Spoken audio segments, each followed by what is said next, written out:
जय हिंद साथियों, स्वागत है आपको अपने इस यूट्यूब चैनल में।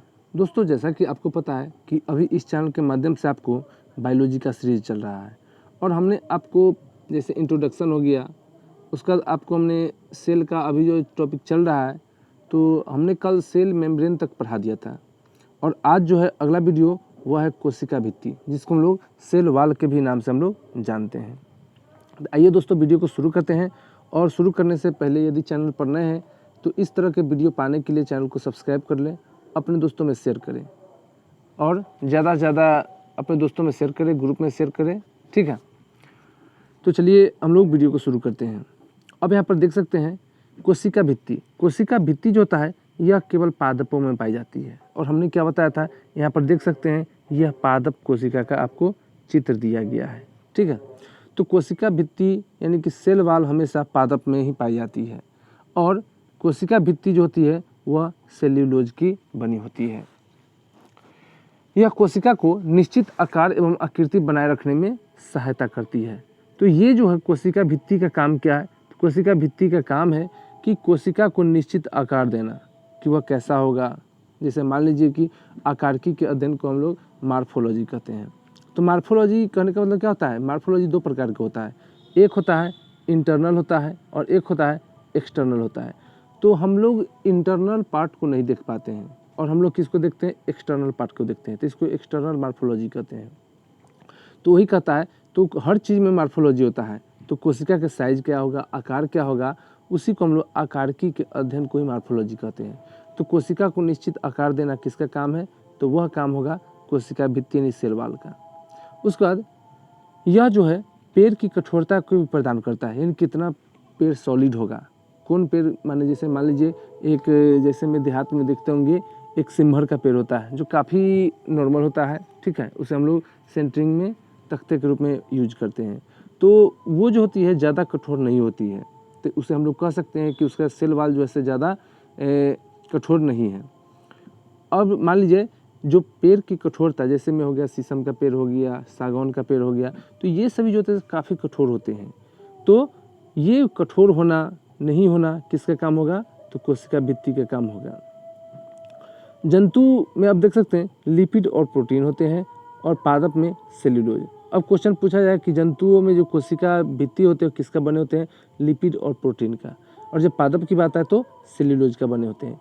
जीवाणु में ये किसका बने होंगे? तो जीवाणु में ये जो बने होते हैं पेप्टिडोग्लाइकन का बने होते हैं। यह जीवाणु में होते हैं, पेप्टिडोग्लाइकन का होता है। और कवक की कोशिका भित्ति किसकी होती है? तो काइटिन की होती है। तो आप लोगों से सिंपली यह क्वेश्चन पूछा जाता है कि जंतु में जो कोशिका भित्ति होगी किसकी होगी? तो लिपिड प्रोटीन का होगी। पादप में सेल्यूलोज की होगी। जीवाणु में हो गया तो पेप्टिडोग्लाइकाइन का हो जाता है। और कवक में काइटिन की कोशिका भित्ति बनी होती है जो सेल वाल के नाम से जानी जाती है। अब इसमें हम लोग देखेंगे केंद्रक। केंद्रक जिसको हम लोग न्यूक्लियस भी कहते हैं अंग्रेजी में। तो कोशिका के मध्य में एक घनी संरचना होती है। जब कोई भी कोशिका हुआ, मान लीजिए कि हमने एक कोशिका बना दिया, ठीक है। और यहाँ पर देख सकते हैं कि इसके मध्य में हो सकता है तो कोई भी कहीं भी एक केंद्रक हो सकती है बीच में, यानी कि मध्य की बात कर रहा है। जैसे में आप यहाँ पर देख सकते हैं ये पिक्चर बनाया गया है और इसके मध्य में देखिए यहाँ पर एक छोटा सा बनाया गया है। इसे हम लोग क्या कहते हैं? केंद्रक कहते हैं, न्यूक्लियस कहते हैं। तो कोशिका के मध्य में एक रचना होती है जिसे हम लोग क्या कहते हैं? केंद्रक कहते हैं।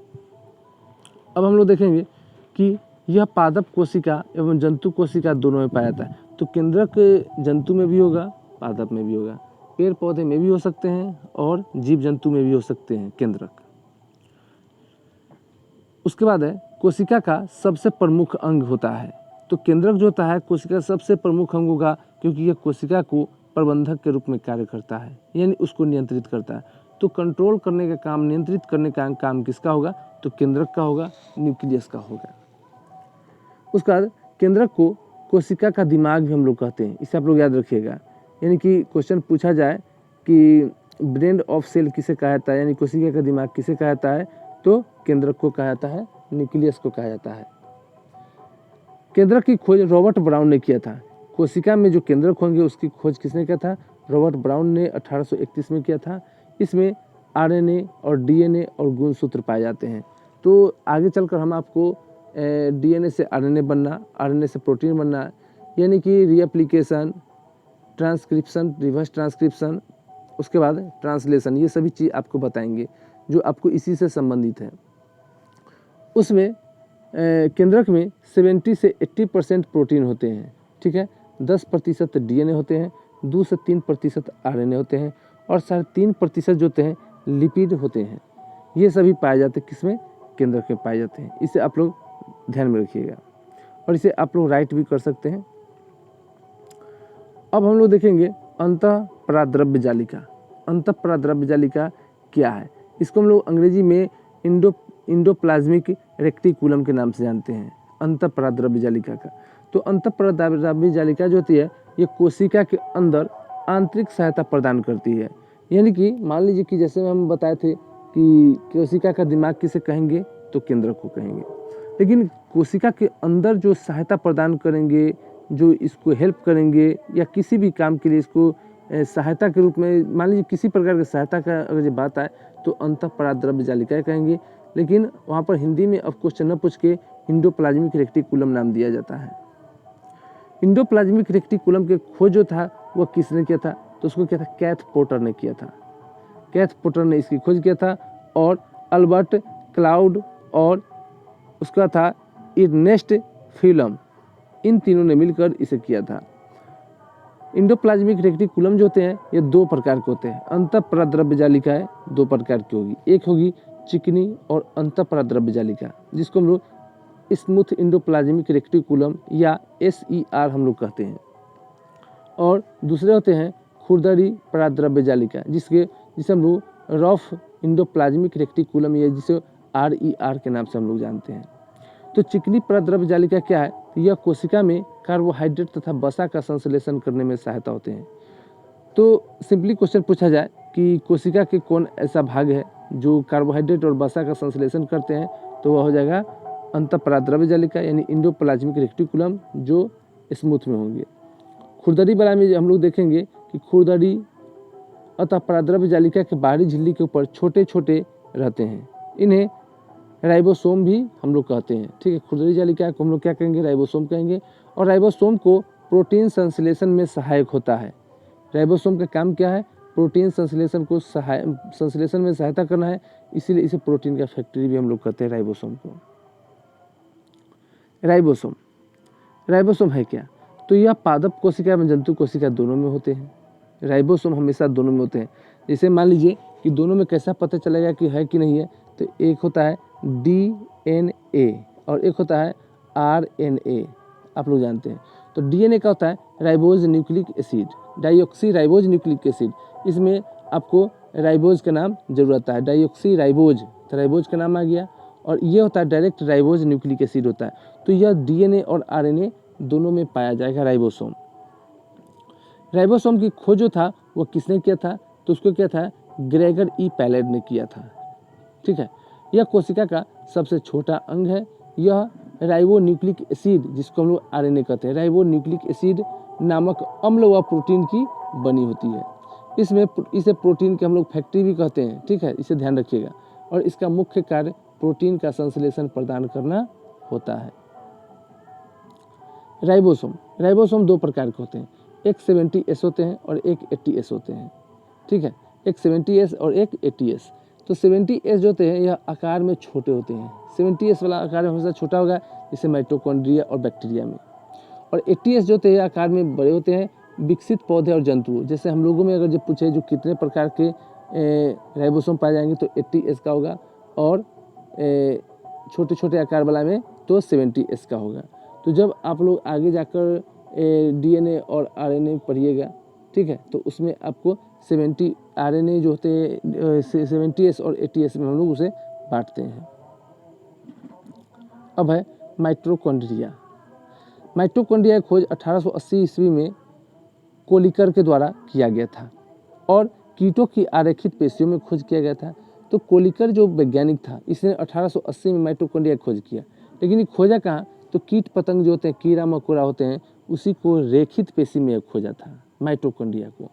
1890 में अल्टमैन ने कोशिका में इसकी उपस्थिति को बताया और इन्होंने इसका नाम दे दिया। तो अब इसमें कहने का मतलब है कि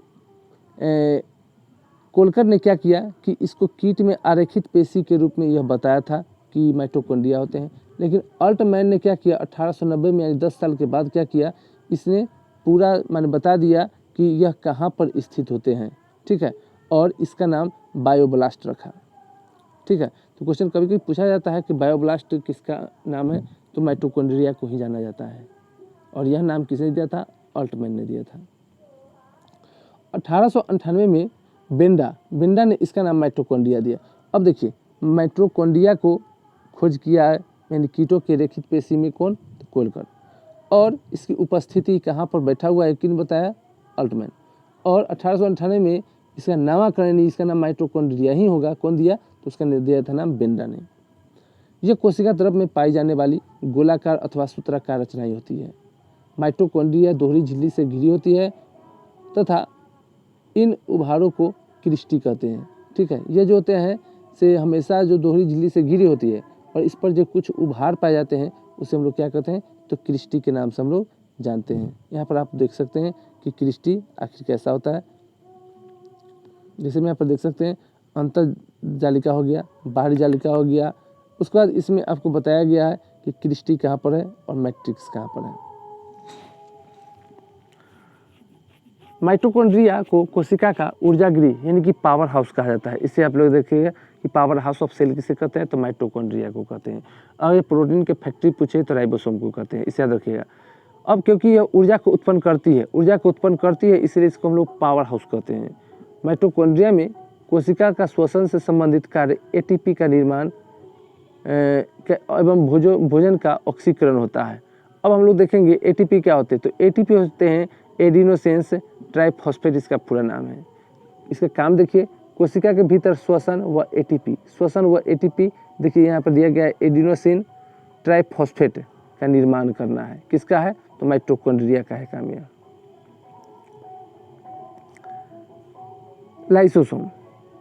लाइसोसोम के खोज डी डुबे ने किया था, इसे याद रखिएगा। लाइसोसोम कहने का मतलब क्या होता है, डी डुबे ने इसका खोज किया। यह कोशिका के अंदर पाचन का कार्य करता है। लाइसोसोम का काम क्या है, तो किसी भी चीज़ को यदि हम लोग खाते हैं तो उसे पचा लेना, यही काम है लाइसोसोम का। इसके अंदर जल अपघटक एंजाइम पाया जाता है। इसके अंदर जो होंगे वह जल को अपघटन करने वाला एंजाइम होंगे।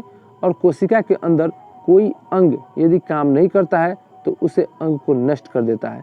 जैसे मान लीजिए कि कोशिका के अंदर कोई भी ऐसा अंग है, यदि वह काम नहीं कर रहा है तो उसको ख़त्म करने का काम कौन करेगा, तो वह लाइसोसोम करेगा। जब पूरी कोशिका कार्य नहीं करती है तो यह फट जाता है। जब मान लीजिए कि कोई कोशिका उसमें काम नहीं किया तो इसे फट जाएगा, जिससे पूरी कोशिका नष्ट हो जाती है, इसलिए इसे आत्महत्या की थैली कहा जाता है। तो ये जो है जब कोई कोशिका काम न करे तो ये जो है लाइसोसोम यह फट जाती है। ठीक है, और पूरी कोशिका को क्या करती है, नष्ट कर देती है। इसीलिए इसे हम लोग क्या कहते हैं, आत्महत्या की थैली हम लोग इसे कहते हैं। इसे सुसाइड बैग अंग्रेजी में कहा जाता है।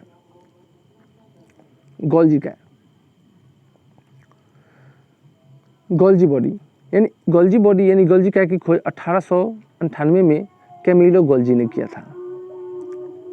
इन पदार्थों को परिवहन करता है। तो ये जो गोल्जी का काम क्या है, तो पदार्थों का परिवहन करना। जैसे मान लीजिए कि हम लोग को यदि कोई एक स्थान से दूसरे स्थान पर जाना है तो हम लोग किसी बस, ट्रक या ट्रेन, कोई चीज़ का जो भी वाहन है उसे हम लोग यूज करते हैं।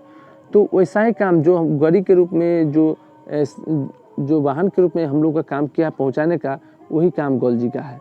वह क्या करेगा, तो वह करेगा जो भी पदार्थ हम लोग खाते हैं उसका परिवहन करना उसी का काम होगा, वो भी कोशिका के अंदर, अर्थात यातायात में सहायक है। इसीलिए इसे यातायात का प्रबंधक भी कहा जाता है। इसे भी याद रखिए क्योंकि क्वेश्चन बहुत बार पूछा है।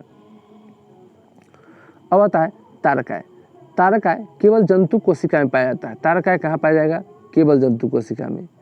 अब इसकी रचना कैसी होती है तारकाय में, तो तारकाय में इसकी रचना होगी बेलन की जैसी होती है। बेलन आप यहाँ पर देख सकते हैं कि बेलन कैसा बनता है, तो इस प्रकार के बेलन बना हुआ रहता है। जो घर पर बेलन होता है उस प्रकार का बेलन होता है। और यही यदि कोशिका के अंदर यदि हम लोग काट कर देखते हैं, जिसको सेंट्रोसोम अंग्रेजी में हम लोग कहते हैं तारकाय को, तो हमको बेलन की आकार का मिलेगा। ठीक है, तो ये तारकाय जो होगा किसके आकार का होगा, तो बेलन की। ऐसे भी याद रखिएगा तार का पेड़ जो होता है, तार का पेड़ को यदि आप काटिएगा, उसका तो यह इस प्रकार का निकलेगा, ठीक है। उसका जो डाल होगा से तो वह बेलन की तरह होता है, तो इसे भी आप लोग ध्यान रखिएगा।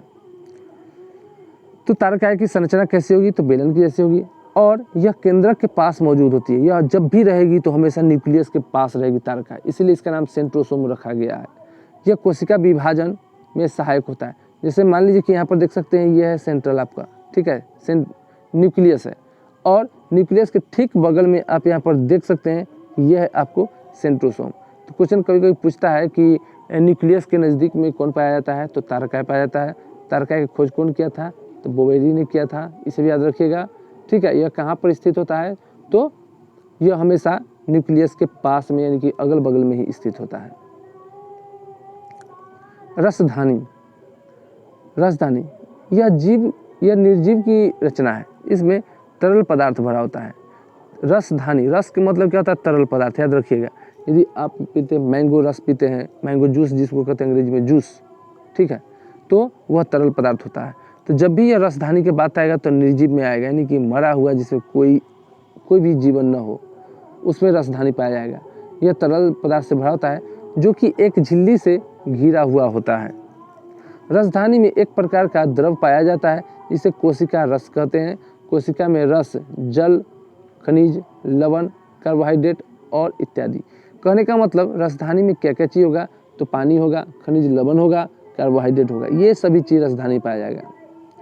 रसधानी जंतुओं में छोटी होती है। कोई भी जीव जंतु है उसमें सबसे छोटी कौन होगी, रसधानी होगी, तथा पादपों में यह सबसे बड़ी होती है। तो रसधानी जंतु में छोटी होगी और पेड़ पौधों में यह बड़ी होगी। इससे आप लोग ध्यान में रखिएगा। तो दोस्तों आज की वीडियो में हम लोग इतना ही देखेंगे। नेक्स्ट पार्ट जल्द मैं आपके लिए लेकर आऊँगा, इसलिए चैनल पर नए तो इसे सब्सक्राइब कर लें और अपने दोस्तों में इसे शेयर भी कर लें।